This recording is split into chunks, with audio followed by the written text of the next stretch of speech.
Hi friends, success ലൈവിലേക്ക് ഏവർക്കും സ്വാഗതം. ഞാൻ പ്രസന്നകുമാർ. +2 കൊമേഴ്സിൽ പഠിക്കേണ്ട അക്കൗണ്ടൻസി എന്ന് പറയുന്ന പേപ്പറിൽ പാർട്ണർഷിപ്പ് എന്ന് പറയുന്ന ചാപ്റ്റർ പല പല മൊഡ്യൂളുകളായി ഞാൻ നിങ്ങളുടെ മുന്നിലേക്ക് പ്രസന്റ് ചെയ്തുകൊണ്ടിരിക്കുകയാണ്. ഇതിനു മുമ്പ് ഞാൻ 5 വീഡിയോ ചെയ്തിട്ടുണ്ട്. തുടർച്ചയായിട്ടുള്ള എന്റെ വീഡിയോയുടെ 6ാമത്തെ വീഡിയോ ആണ് ഞാൻ നിങ്ങളുടെ മുന്നിലേക്ക് പ്രസന്റ് ചെയ്യുന്നത്. ഇന്ന് ഞാൻ എടുക്കുന്ന ടോപ്പിക് പാർട്ണർഷിപ്പിന്റെ വിവിധ തരം റേഷ്യോസിനെ കുറിച്ചാണ്. നിങ്ങൾ ഈ വീഡിയോ കാണണം. വരുന്ന പരീക്ഷയ്ക്ക് വളരെയേറെ പ്രയോജനം ചെയ്യുന്ന എന്റെ ഈ വീഡിയോ പരീക്ഷയ്ക്ക് നല്ല മാർക്ക് വാങ്ങാൻ നിങ്ങളെ സഹായിക്കുന്നതാണ്. അതുകൊണ്ട് തന്നെ നിങ്ങളിത് കാണണം. നിങ്ങൾക്ക് ഇഷ്ടപ്പെട്ടു എങ്കിൽ അത് സബ്സ്ക്രൈബ് ചെയ്യണം, ഷെയർ ചെയ്യണം, ലൈക്ക് ചെയ്യണം.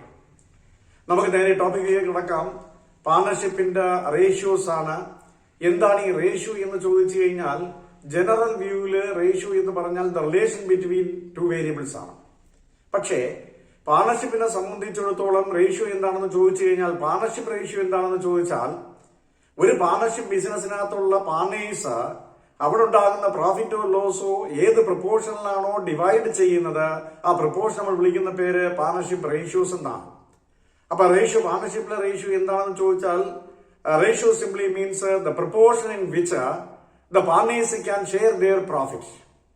ഏത് പ്രൊപ്പോർഷൻ അല്ലെങ്കിൽ ഏത് അംശബന്ധത്തിലാണോ അവിടെ പാർട്ണർഷിപ്പിൽ ഉണ്ടാകുന്ന പ്രോഫിറ്റ് ഡിവൈഡ് ചെയ്യുന്നത്, ആ അംശബന്ധത്തെ നമ്മൾ വിളിക്കുന്ന പേര് റേഷ്യോ എന്നാണ്. ഇവിടെ പാർട്ണർഷിപ്പിൽ നമുക്ക് 3 തരത്തിലുള്ള റേഷ്യോസ് കാൽക്കുലേറ്റ് ചെയ്യേണ്ടി വരും. അതേതൊക്കെയാണെന്ന് ചോദിച്ചാൽ, 1 new profit sharing ratio, 2 sacrificing ratio, 3 gaining ratio. ഇങ്ങനെ 3 തരത്തിലുള്ള റേഷ്യോ ആണ് കാൽക്കുലേറ്റ് ചെയ്യേണ്ടി വരുന്നത്. അതിൽ നമുക്ക് ഓരോ റേഷ്യോ എന്ന് പഠിക്കാം. എന്താണ് ഈ ന്യൂ പ്രോഫിറ്റ് ഷെയറിംഗ് റേഷ്യോ എന്ന് പറയുന്നത്? ഒരു എക്സിസ്റ്റിംഗ് പാർട്ണർഷിപ്പിലേക്ക് ഒരു പുതിയ പാർട്ണർ കടന്നു വരികയാണെന്ന് നിങ്ങൾ സങ്കല്പിക്കുക. അങ്ങനെ ഒരു എക്സിസ്റ്റിംഗ് ഫേമിലേക്ക് ഒരു പുതിയ പാർട്ണർ കടന്നു വരികയാണെങ്കിൽ പഴയ പാർട്ണേഴ്സിന് പഴയ റേഷ്യോയിൽ പ്രോഫിറ്റ് ഡിവൈഡ് ചെയ്യാൻ കഴിയത്തില്ല. When a new partner is admitted, the old partners cannot share their profit in their old profit sharing ratio. ഏതെങ്കിലും ഒരു പാർട്ണർഷിപ്പിലേക്ക് ഒരു പുതിയ പാർട്ണർ വരികയാണെങ്കിൽ പഴയ പാർട്ണേഴ്സിന് പഴയ റേഷ്യോയിൽ പ്രോഫിറ്റ് ഡിവൈഡ് ചെയ്യാൻ പറ്റത്തില്ല. So they have to change their existing ratio. പുതിയ പാർട്ണർ വന്നു കഴിഞ്ഞാൽ അവിടുത്തെ എക്സിസ്റ്റിംഗ് റേഷ്യോ അവർ ചേഞ്ച് ചെയ്യണം. അങ്ങനെ ചേഞ്ച് ചെയ്യുന്ന റേഷ്യോ വിളിക്കുന്ന പേര് ന്യൂ പ്രോഫിറ്റ് ഷെയറിംഗ് റേഷ്യോ എന്നാണ്. ഇവിടെ നമുക്കൊരു എക്സാമ്പിളിലൂടെ അത് വ്യക്തമാക്കാം. എയും ബിയും എന്ന് പറയുന്ന 2 പാർട്ണേഴ്സ് ഒരു പാർട്ണർഷിപ്പിലുണ്ടെന്ന് നിങ്ങൾ സങ്കല്പിക്കുക. ഇവർ തങ്ങളിൽ പ്രോഫിറ്റ് ഡിവൈഡ് ചെയ്യുന്ന റേഷ്യോ 3:2 ആണ്. ഇങ്ങനെ കുറെ കാലമായി ഇവർ 3:2 പ്രോഫിറ്റ് ഡിവൈഡ് ചെയ്തുകൊണ്ടിരിക്കുന്ന സാഹചര്യത്തിലാണ് സി എന്ന് പറയുന്ന ഒരു പുതിയ പാർട്ണർ ഫേമിലേക്ക് വരുന്നത്. നമുക്കറിയാം, ഒരു പുതിയ പാർട്ണർ ഫേമിലേക്ക് വന്നാൽ മറ്റുള്ള പാർട്ണേഴ്സ് കൊണ്ടുവന്നതുപോലെ ഒരു ഷെയർ ക്യാപിറ്റൽ കൊണ്ടുവരണം, ഒരു ഷെയർ ഗുഡ്വിൽ കൊണ്ടുവരണം. അപ്പൊ അയാൾ നമ്മളോട് ചോദിക്കും, എനിക്ക് എന്ത് തരും ഫേമിൽ നിന്നൊരു ചോദ്യം ചോദിക്കുമല്ലോ. അപ്പൊ നമ്മളിവിടെ പറഞ്ഞു, എയും ബിയും കൂടെ പറഞ്ഞു, മൊത്തമുള്ള പ്രോഫിറ്റിന്റെ 6-1 ഷെയർ തരാം എന്ന് പറഞ്ഞു. അപ്പൊ ഇവിടെ നമുക്ക് മനസ്സിലായി, എക്കും ബിക്കുമുള്ള ഓൾഡ് റേഷ്യോ എന്ന് പറയുന്നത് 3:2 ആണ്. അതുപോലെ തന്നെ സിക്കുള്ള റേഷ്യോ എന്ന് പറയുന്നത് മൊത്തമുള്ള പ്രോഫിറ്റ് 6-1 ആണ്. അങ്ങനെയാണെങ്കിൽ ന്യൂ പ്രോഫിറ്റ് ഷെയറിംഗ് റേഷ്യോ നമ്മൾ എങ്ങനെ കാണും? അപ്പൊ ഇവിടെ ഒരു ഫോർമുലയുണ്ട്. New profit sharing ratio is equal to old ratio into combined ratio. Old റേഷ്യോയെ കമ്പൈൻഡ് റേഷ്യോ കൊണ്ട് മൾട്ടിപ്ലൈ ചെയ്താൽ നമുക്ക് എന്ത് കിട്ടണം? ന്യൂ പ്രോഫിറ്റ് ഷെയറിംഗ് റേഷ്യോ കിട്ടണം. അങ്ങനെയാണെങ്കിൽ ഈ കമ്പൈൻഡ് റേഷ്യോ നമുക്ക് തരത്തില്ല, അത് കണ്ടുപിടിക്കണം. എന്താണ് ഈ കമ്പൈൻഡ് റേഷ്യോ എന്ന് പറയുന്നത്? മൊത്തമുള്ള പ്രോഫിറ്റ് പുതിയ പാർട്ണർ വന്നാൽ പുതിയ പാർട്ണർക്കാണ് പ്രാതിനിധ്യം. അതുകൊണ്ട് മൊത്തമുള്ള പ്രോഫിറ്റിന് നമ്മൾ 6 ഡിവൈഡ് ചെയ്തു. 6-1 ഷെയർ അദ്ദേഹത്തിന് കൊടുക്കാമെന്ന് പറഞ്ഞാൽ 6 ഡിവൈഡ് ചെയ്ത് 1 ഷെയർ അദ്ദേഹത്തിന് കൊടുത്തു. ബാക്കിയുള്ള 6-5 ഭാഗം മാത്രമേ എക്കും ബിക്കും കൂടെ ഉള്ളു. അത് ഒരുമിച്ച് കിടക്കുന്ന റേഷ്യോ ആയതുകൊണ്ട് അതിനെ വിളിക്കുന്ന പേര് കമ്പൈൻഡ് റേഷ്യോ എന്നാണ്. അപ്പൊ കമ്പൈൻഡ് റേഷ്യോ മനസ്സിലായല്ലോ. 1 മൈനസ് ന്യൂ പാർട്ണേഴ്സ് ഷെയർ. അപ്പൊ ഇവിടെ 2 ഫോർമുല വന്നു. New ratio is equal to old ratio into combined ratio. Combined ratio is equal to 1 minus new partners share. ഇതാണ് ആ റേഷ്യോ എന്ന് പറയുന്നത്. അങ്ങനെയാണെങ്കിൽ നമ്മൾ ഈ എക്സാമ്പിളിൽ അവിടെ ന്യൂ പ്രോഫിറ്റ് ഷെയറിംഗ് റേഷ്യോ എങ്ങനെ കാണുമെന്ന് നോക്കാം നമുക്ക്. അപ്പൊ എയുടെ ന്യൂ റേഷ്യോ എന്ന് പറയുന്നത് 3:2 എന്ന് പറഞ്ഞാൽ എക്ക് 3ഉം ബിക്ക് 2ഉം ആണ്. അപ്പൊ 2 കൂടെ കൂട്ടുമ്പോഴത്തേക്ക് 5 വരും. 5ൽ 3 ഭാഗം എക്കാണ്. അപ്പൊ 3/5 ഇൻറ്റു കമ്പൈൻഡ് റേഷ്യോ എന്ന് പറഞ്ഞാൽ 1ൽ നിന്ന് പുതിയ പാർട്ണർ ഷെയർ ആയ 6-1 കുറച്ചാൽ ബാക്കി 6-5 ആണ്. അപ്പം ഇവിടെ നമ്മൾ 3/5 ഇൻറ്റു 5/6 എന്ന് പറയുന്ന ഒരു മൾട്ടിപ്ലിക്കേഷൻ വന്നു. നമുക്കറിയാം, ഭിന്നസംഖ്യകളുടെ ഛേദങ്ങൾ വ്യത്യസ്തമാണ്. ഇവിടെ ഗുണിക്കാണെങ്കിൽ അംശങ്ങൾ തങ്ങളിൽ ഗുണിച്ചു, ഛേദങ്ങൾ തങ്ങളിൽ ഗുണിച്ചാൽ മതി. വെട്ടി ചെറുതാക്കാൻ പറ്റുമെങ്കിൽ വെട്ടി ചെറുതാക്കാം, ക്യാൻസൽ ചെയ്യാൻ പറ്റുമെങ്കിൽ ഒന്നിന്റെ ഛേദവും മറ്റൊന്നിന്റെ അംശമായിട്ട് ക്യാൻസൽ ചെയ്യാം. ഇവിടെ 5ൽ 3 6ൽ 5 എന്ന് പറയുമ്പോൾ ഒന്നിന്റെ അംശം 5ഉം ഒന്നിന്റെ ഛേദം 5ഉം ആയതുകൊണ്ട് അത് ക്യാൻസൽ ചെയ്താൽ നമുക്ക് ബാക്കി 6ൽ 3 എന്ന് കിട്ടും, 3/6 എന്ന് കിട്ടും. അപ്പൊ എയുടെ ന്യൂ റേഷ്യോ 3/6 എന്ന് കിട്ടി. ഇനി ബിയുടെ റേഷ്യോ എന്ന് പറയുന്നത് 5ൽ 2 ആണ്. ഓൾഡ് റേഷ്യോ 5ൽ 2ഉം കമ്പൈൻഡ് റേഷ്യോ 6ൽ 5ഉമാണ്. അങ്ങനെയാണെങ്കിൽ 5ഉം 5ഉം ക്യാൻസൽ ചെയ്ത് പോയി കഴിഞ്ഞാൽ പിന്നെ 2/6 എന്ന് കിട്ടും, 2/6 എന്ന് കിട്ടും. അപ്പൊ എയുടെ റേഷ്യോ എന്ന് പറയുന്ന 3/6, ബിയുടെ റേഷ്യോ എന്ന് പറയുന്ന 2/5, സിയുടെ റേഷ്യോ എന്ന് പറയുന്നത് തന്നിട്ടുണ്ടല്ലോ ന്യൂ റേഷ്യോ 1/6 ആണ്. അപ്പൊ എല്ലാത്തിന്റെയും ഛേദം ഒരുപോലെ ആയതുകൊണ്ട് നമുക്ക് റേഷ്യോ പറയാൻ അംശം മാത്രം പറഞ്ഞാൽ മതിയാവുമല്ലോ. അപ്പൊ 3:2:1 എന്ന് പറയുന്ന റേഷ്യോ വന്നല്ലോ. ഇതാണ് new profit sharing ratio. A:B:C എന്ന് പറയുന്നത് 3:2:1. ഇതാണ് അതിന്റെ റേഷ്യോ കണ്ടുപിടിക്കുന്ന രീതി. ഇതിന്റെ അഡ്വാൻസ് പ്രോബ്ലംസ് എല്ലാം നമ്മൾ അവസാനം ഈ ക്ലാസിന്റെ അവസാനം ഒരു 2-3 മൊഡ്യൂളുകളായിട്ട് എല്ലാ പരീക്ഷയ്ക്ക് ആവശ്യമുള്ള എല്ലാ പ്രോബ്ലം ചെയ്ത് നിങ്ങളെ കാണിക്കുന്നതാണ്. അപ്പൊ ഇതാണ് ഇപ്പൊ മനസ്സിലാക്കേണ്ട കേസ്. ഇനി നമുക്ക് രണ്ടാമത്തെ റേഷ്യോ കുറിച്ച് അറിയണം. രണ്ടാമത്തെ റേഷ്യോ എന്ന് പറയുന്നത് സാക്രിഫൈസിങ് റേഷ്യോ ആണ്. സാക്രിഫൈസ് ചെയ്യുക എന്ന് പറഞ്ഞാൽ നമുക്കറിയാം ത്യജിക്കുക എന്നാണ്. ഇവിടെ ആരാണ് ത്യജിക്കുക എന്ന് ചോദിച്ചു കഴിഞ്ഞാൽ നമുക്കറിയാം എയും ബിയും 2 പാർട്ട്നേഴ്സ് ആണ്. ഇവർ തങ്ങളിൽ പ്രോഫിറ്റ് ഡിവൈഡ് ചെയ്യുന്ന റേഷ്യോ 3:2 ആണെന്ന് നിങ്ങൾ സങ്കല്പിക്കുക. പുതിയ പാർട്ണർ വന്നു കഴിഞ്ഞാൽ ഇനി അവർക്ക് 3:2 എന്ന് പറയുന്ന റേഷ്യോയിൽ വീതിക്കാൻ പറ്റത്തില്ല. പകരം സി എന്ന് പറയുന്ന പാർട്ണർക്ക് ഫേവർ ചെയ്തുകൊണ്ട് ഒരു ഷെയർ എയും ബിയും സഹിക്കണം. അപ്പൊ അവർ ഏത് പ്രപ്പോർഷനിലാണോ സഹിക്കുന്നത് ആ റേഷ്യോ നമ്മൾ വിളിക്കുന്ന പേര് സാക്രിഫൈസിങ് റേഷ്യോ എന്നാണ്. അപ്പൊ രണ്ടാമത്തെ റേഷ്യോ സാക്രിഫൈസിങ് റേഷ്യോ ആണ്. എങ്ങനെ പറയും നമ്മള്? Under this case, when a new partner is admitted into an existing firm, the old partners cannot share their profit in their old profit sharing ratio. നേരത്തെ പറഞ്ഞ പോലെ തന്നെ ഒരു പുതിയ പാർട്ണറെ ഫേമിലേക്ക് അഡ്മിറ്റ് ചെയ്താൽ ഒരു കാരണവശാലും പഴയ പാർട്ണേഴ്സിന് പഴയ റേഷ്യോയിൽ ഇനി പ്രോഫിറ്റ് ഡിവൈഡ് ചെയ്യാനേ പറ്റത്തില്ല. So they have to suffer a certain percentage in favour of the new partner. പുതിയ പാർട്ണർക്ക് വേണ്ടി അവര് ഒരു ഷെയർ സഹിക്കണം. The proportion in which they suffer is called sacrificing ratio. അവർ ഏത് പ്രപ്പോർഷനിലാണോ സഹിക്കുന്നത് ആ സഹിക്കുന്ന റേഷ്യോ വിളിക്കുന്ന പേര് സാക്രിഫൈസിങ് റേഷ്യോ എന്നാണ്. അതാണ് സാക്രിഫൈസിങ് റേഷ്യോ. അപ്പൊ നമ്മൾ എന്താ പറഞ്ഞ, ഏതെങ്കിലും ഒരു പാർട്ണർഷിപ്പിലേക്ക് ഒരു പുതിയ പാർട്ണർ വന്നാൽ പഴയ പാർട്ണേഴ്സിന് പഴയ റേഷ്യോയിൽ പ്രോഫിറ്റ് ഡിവൈഡ് ചെയ്യാൻ പറ്റില്ല. പുതിയ പാർട്ണർക്ക് അനുകൂലമായിട്ടൊരു ഷെയർ സഹിക്കണം. അവർ ഏത് പ്രപ്പോർഷനിലാണോ പഴയ പാർട്ണേഴ്സ് സഹിക്കുന്നത് ആ റേഷ്യോ വിളിക്കുന്ന പേര് സാക്രിഫൈസിങ് റേഷ്യോ എന്നാണ്. ഇവിടെ സാക്രിഫൈസിങ് റേഷ്യോ എങ്ങനെ നമുക്ക് കണ്ടുപിടിക്കാമെന്ന് ചോദിച്ചാൽ വളരെ ഈസിയാണ്. പുതിയ പാർട്ണർ വരുന്നതിന് മുമ്പുള്ള റേഷ്യോ എന്ന് പറയുന്നത് ഓൾഡ് റേഷ്യോ, അത് വലുതായിരിക്കും. അതിൽ നിന്നൊരു ഷെയർ ആണ് പുതിയ പാർട്ണർ കൊടുത്തത്, അപ്പം ബാക്കിയുള്ളത് ന്യൂ റേഷ്യോ ആണ്.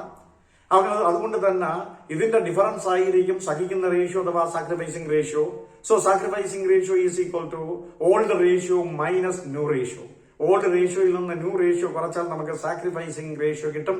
ഇതാണ് രണ്ടാമത്തെ റേഷ്യോ എന്ന് പറയുന്നത്. അപ്പൊ ഈ 2 റേഷ്യോയും നമ്മൾ കണ്ടുപിടിക്കുന്നത് അഡ്മിഷൻ ഓഫ് എ പാർട്ണറിലാണ്. ഒരു പാർട്ണറെ പുതുതായി അഡ്മിറ്റ് ചെയ്യുന്ന സമയത്താണ് ഇത് കണ്ടുപിടിക്കുന്നത്. ഇനി നമുക്ക് ഒരു എക്സാമ്പിളിലൂടെ സാക്രിഫൈസിങ് റേഷ്യോ എങ്ങനെ കണ്ടുപിടിക്കാമെന്ന് നോക്കാം. ഇവിടെ എയും ബിയും ഒരു പാർട്ണർഷിപ്പിലെ 2 പാർട്ണേഴ്സ് ആയിരുന്നു. ഇവർ തങ്ങളിൽ പ്രോഫിറ്റ് ഡിവൈഡ് ചെയ്യുന്ന റേഷ്യോ 3:2 ആണ് എന്ന് സങ്കല്പിക്കുക. കുറച്ച് കഴിഞ്ഞപ്പോഴത്തേക്ക് സി എന്ന് പറയുന്ന ഒരു പുതിയ പാർട്ണർ ഫേമിലേക്ക് വന്നു. അപ്പൊ സി വന്നപ്പോഴത്തേക്ക് റേഷ്യോ ചേഞ്ച് ചെയ്തു, പുതിയ റേഷ്യോ ആയി 3:2:1 ആയി. അപ്പൊ നമ്മൾ എക്സാമ്പിളില് എയും ബിയും 2 പാർട്ണേഴ്സ് ആണ്. അവർ പ്രോഫിറ്റ് ഡിവൈഡ് ചെയ്യുന്ന റേഷ്യോ 3:2 ആണ്. സി എന്ന് പറയുന്ന ഒരു പുതിയ പാർട്ണർ ഫേമിലേക്ക് വന്നപ്പോഴത്തേക്ക് 3 പേരും കൂടെ പ്രോഫിറ്റ് ഡിവൈഡ് ചെയ്യുന്ന റേഷ്യോ 3:2:1 ആണ്. അപ്പൊ നേരത്തെ ഉണ്ടായിരുന്ന റേഷ്യോ 3:2 എന്ന് പറയുന്ന ഓൾഡ് റേഷ്യോ ആണ്. ഇപ്പൊ ഉണ്ടായിരുന്ന റേഷ്യോ എന്ന് പറയുന്ന 3:2:1 എന്ന് പറയുന്നത് ന്യൂ റേഷ്യോ ആണ്. അപ്പൊ നമുക്ക് എങ്ങനെ സാക്രിഫൈസിങ് റേഷ്യോ കണ്ടുപിടിക്കാം? ഇവിടെ സാക്രിഫൈസ് ചെയ്യുന്നത് 2 പേര് മാത്രമേ ഉള്ളൂ, ഓൾഡ് പാർട്ണേഴ്സ് മാത്രമേ ഉള്ളൂ. അതുകൊണ്ട് സാക്രിഫൈസിങ് റേഷ്യോ കണ്ടുപിടിക്കുന്നത് ഓൾഡ് പാർട്ണേഴ്സിന് മതി. അപ്പൊ എയുടെ സാക്രിഫൈസിങ് റേഷ്യോ കാണുന്നത് എയുടെ ഓൾഡ് റേഷ്യോയിൽ നിന്ന് എയുടെ ന്യൂ റേഷ്യോ കുറച്ചാൽ മതിയല്ലോ. എയുടെ ഓൾഡ് റേഷ്യോ എന്ന് പറയുന്നത് 3/5 മൈനസ് എയുടെ ന്യൂ റേഷ്യോ എന്ന് പറയുന്നത് 3/6. അപ്പൊ 5ൽ 3 നിന്ന് 6ൽ 3 കുറച്ചാൽ നമുക്ക് എന്ത് കിട്ടണം? സാക്രിഫൈസിങ് റേഷ്യോ കിട്ടണം. ഇവിടെ 5ൽ 3 6ൽ 3 കുറയ്ക്കണമെങ്കിൽ, ഭിന്നസംഖ്യ കുറയ്ക്കണമെങ്കിൽ ഛേദങ്ങൾ ഒരുപോലെ ആവണം, ഡിനോമിനേറ്റർ ഒരുപോലെ ആവണ്ടേ? അതിനുവേണ്ടി നമുക്ക് എന്ത് ചെയ്യണം? അതിന്റെ എൽസിയം കാണണം. ഇവിടെ എൽസിയം കാണാൻ പറ്റത്തില്ല. 5ന്റെയും 6ന്റെയും എൽസിയം കാണാൻ പറ്റത്തില്ല. രണ്ടിലും കോമൺ ആയിട്ട് അടങ്ങുന്ന ഒരു സംഖ്യയില്ല. അതുകൊണ്ട് നമ്മൾ എന്താ ചെയ്ത? ഇതിനെ മൾട്ടിപ്ലൈ ചെയ്തു. 6 × 5 30. രണ്ടിന്റെയും എൽസിയം 30 കിട്ടി നമുക്ക്. ഇനി ഇവിടെ താഴെ ഗുണിച്ചത് കൊണ്ട് ക്രോസ് മൾട്ടിപ്ലൈ ചെയ്യാം നമുക്ക്. എന്താണെന്ന് ചോദിച്ചു കഴിഞ്ഞാൽ 5-3 3 എന്ന് പറയുന്ന അംശവും അതിന്റെ അപ്പുറത്തെ ഛേദം എന്ന് പറയുന്ന 6 നിങ്ങൾ കുറിച്ചു 6 3 18 ക്രോസ് മൾട്ടിപ്ലിക്കേഷൻ 6 3 18 മൈനസ് 5 ഗുണം 3 I 3 15 അപ്പൊ 15 കിട്ടി. അപ്പൊ ഇവിടെ 18 മൈനസ് 15 ഡിവൈഡഡ് ബൈ 30 എന്നാണ്. അപ്പൊ അതിന്റെ ഡിഫറൻസ് എന്ന് പറയുന്നത് 3/30 ആണ്. സാക്രിഫൈസിംഗ് റേഷ്യോ കിട്ടി 3/30 എയുടെ കിട്ടി. ഇനി ബിയുടെ സാക്രിഫൈസിംഗ് റേഷ്യോ എന്ന് പറയുന്നത് അയാളുടെ ഓൾഡ് റേഷ്യോ 5-2 ആണ്. അപ്പൊ 5-2 മൈനസ് ന്യൂ റേഷ്യോ 6-2 ആണ്. അപ്പൊ 5-2 നിന്ന് 6-2 കുറയ്ക്കണമെങ്കിൽ നേരത്തെ പറഞ്ഞ പോലെ തന്നെ അതിന്റെ എൽസിയം എടുത്തു 30, ക്രോസ് മൾട്ടിപ്ലൈ ചെയ്തു 6 ഗുണം 2 12, അതുപോലെ 5 ഗുണം 2 10. അപ്പൊ 12 മൈനസ് 10 ഡിവൈഡ് ബൈ 30 2/30 എന്ന് കിട്ടി. അപ്പൊ രണ്ടുപേരുടെയും സാക്രിഫൈസിംഗ് റേഷ്യോ കിട്ടി. രണ്ടുപേരുടെയും കിട്ടിയ റേഷ്യോയുടെ ഛേദങ്ങൾ ഒരുപോലെ ആകേണ്ട അംശങ്ങൾ മാത്രം പറഞ്ഞു. Therefore, sacrificing ratio of A is to B is equal to 3:2 എന്ന് നമുക്ക് കിട്ടി. അപ്പൊ നിങ്ങളൊരു ചോദ്യം ചോദിക്കും, ഇത് തന്നെയല്ലേ ഓൾഡ് റേഷ്യോ എന്ന് പറയുന്നത്? മിക്കവാറും കേസില് ഓൾഡ് റേഷ്യോ തന്നെയാണ് സാക്രിഫൈസിംഗ് റേഷ്യോ ആയിട്ട് വരാൻ സാധ്യത. അപ്പൊ ഇതിനെയാണ് നമ്മൾ സാക്രിഫൈസിംഗ് റേഷ്യോ എന്ന് വിളിക്കുന്നത്. അപ്പൊ 2 റേഷ്യോസ് ആയി. ഇനി നമുക്കറിയേണ്ട മൂന്നാമത്തെ റേഷ്യോ എന്ന് പറയുന്നത് ഗെയിനിങ് റേഷ്യോ ആണ്. അപ്പൊ എന്തായാലും ഈ ഗെയിനിങ് റേഷ്യോ എന്ന് പറയുന്നത് A gaining ratio is calculated at the time of retirement or death of A partner. ഏതെങ്കിലും ഒരു പാർട്ണർ മരിച്ചു പോവുകയോ അല്ലെങ്കിൽ റിട്ടയർ ചെയ്യുകയോ ചെയ്യുന്ന സമയത്ത് മാത്രമാണ് നമ്മൾ ഗെയിനിങ് റേഷ്യോ കണ്ടുപിടിക്കുന്നത്. ഞാനൊരു എക്സാമ്പിൾ പറയാം. എയും ബിയും സിയും 3 പാർട്ട്നേഴ്സ് ഉണ്ട്. അവർ ബിസിനസ് ചെയ്തുകൊണ്ടിരിക്കുകയായിരുന്നു. അവർ തങ്ങളിൽ പ്രോഫിറ്റ് ഡിവൈഡ് ചെയ്യുന്ന റേഷ്യോ 3:2:1 ആണെന്ന് സങ്കല്പിക്കാം. കുറെ നാൾ കഴിഞ്ഞപ്പോഴത്തേക്ക് സി ആ ഫേമിൽ നിന്ന് റിട്ടയർ ചെയ്തു പോയി അല്ലെങ്കിൽ മരിച്ചു പോവുകയാണെന്ന് നിങ്ങൾ സങ്കല്പിക്കുക. അങ്ങനെയാണെങ്കിൽ സി പാർട്ണർഷിപ്പിൽ നിന്ന് റിട്ടയർ ചെയ്ത് പോയി കഴിഞ്ഞാൽ പാർട്ണർഷിപ്പിന്റെ നോംസ് അനുസരിച്ച് മിനിമം 2 പേര് മതിയല്ലോ പാർട്ണർഷിപ്പ് കണ്ടക്ട് ചെയ്യാൻ. അതുകൊണ്ട് തന്നെ അവർ പുതിയ പാർട്ണർ എടുക്കാതെ എയും ബിയും കൂടെ ഈ പാർട്ണർഷിപ്പ് തുടരുകയാണ്. അങ്ങനെ തുടർന്നുകൊണ്ട് വന്നപ്പോഴത്തേക്ക് എന്ത് സംഭവിച്ചു എന്ന് ചോദിച്ചു കഴിഞ്ഞാൽ, നേരത്തെ പ്രോഫിറ്റ് ഉണ്ടായിരുന്നാൽ 3:2:1 എന്ന് പറയുന്ന റേഷ്യോയിലാണ് വീതിക്കേണ്ടി വന്നത്. ഇപ്പൊ സി പോയത് കൊണ്ട് സിക്ക് കൊടുക്കേണ്ട കാര്യമില്ല. അപ്പൊ സിയുടെ ഷെയറും കൂടെ ആർക്ക് എൻജോയ് ചെയ്യാൻ പറ്റും? കണ്ടിന്യൂയിങ് പാർട്ണേഴ്സ് ആയ എക്കും ബിക്കും പറ്റും. അങ്ങനെ ഈ പറഞ്ഞിരിക്കുന്ന ഒരു പാർട്ണർ റിട്ടയർ ചെയ്യുകയോ അല്ലെങ്കിൽ മരിക്കുകയോ ചെയ്തു കഴിഞ്ഞാൽ അയാളുടെ ഷെയറും കൂടെ കണ്ടിന്യൂയിങ് പാർട്ണേഴ്സിന് എൻജോയ് ചെയ്യാൻ പറ്റും. അപ്പൊ അവർ ഏത് പ്രപ്പോർഷനിലാണോ അത് ഡിവൈഡ് ചെയ്തെടുക്കുന്നത് അല്ലെങ്കിൽ എൻജോയ് ചെയ്യുന്നത് അല്ലെങ്കിൽ അവർക്ക് നേട്ടമുണ്ടാകുന്നത്, ആ റേഷ്യോയെ വിളിക്കുന്ന പേര് ഗെയിനിങ് റേഷ്യോ എന്നാണ്. അപ്പൊ ഗെയിനിങ് റേഷ്യോ എന്താണെന്ന് ചോദിച്ചപ്പോൾ നമ്മൾ ഇങ്ങനെ പറഞ്ഞു, when a partner retires or dies, his share of profit is enjoyed by the continuing partners. ഏതെങ്കിലും ഒരു പാർട്ണർ മരിച്ചു പോവുകയോ അല്ലെങ്കിൽ റിട്ടയർ ചെയ്യുകയോ ചെയ്താൽ ആ പാർട്ണർ ഷെയറും കൂടെ ആർക്ക് എടുക്കാൻ പറ്റും? കണ്ടിന്യൂയിങ് പാർട്ണേഴ്സിന് എടുക്കാൻ പറ്റും. The proportion in which the continuing partners will gain the share of the retiring partner is called a gaining ratio. ഈ റിട്ടയർ ചെയ്ത പാർട്ണർ ഷെയർ കണ്ടിന്യൂയിങ് പാർട്ണേഴ്സ് ഏത് പ്രപ്പോർഷനിലാണോ ഗെയിൻ ചെയ്യുന്നത് അതിനെ വിളിക്കുന്ന പേര് ഗെയിനിങ് റേഷ്യോ എന്നാണ്. ഇതാണ് മൂന്നാമത്തെ റേഷ്യോ, ഗെയിനിങ് റേഷ്യോ എന്ന് പറയുന്നത്. അപ്പൊ ഇങ്ങനെ ഗെയിനിങ് റേഷ്യോ കണ്ടുപിടിക്കുമ്പോഴത്തേക്ക് നമുക്ക് അതിനൊരു ഫോർമുല ഉണ്ട്. ഗെയിനിങ് റേഷ്യോ കണ്ടുപിടിക്കേണ്ട ഫോർമുല എന്താണെന്ന് ചോദിച്ചു കഴിഞ്ഞാൽ, ഇവിടെ സി അങ്ങ് റിട്ടയർ ചെയ്ത് പോയതിനു ശേഷം പിന്നെന്താ സംഭവം എന്ന് പറയുന്നത്?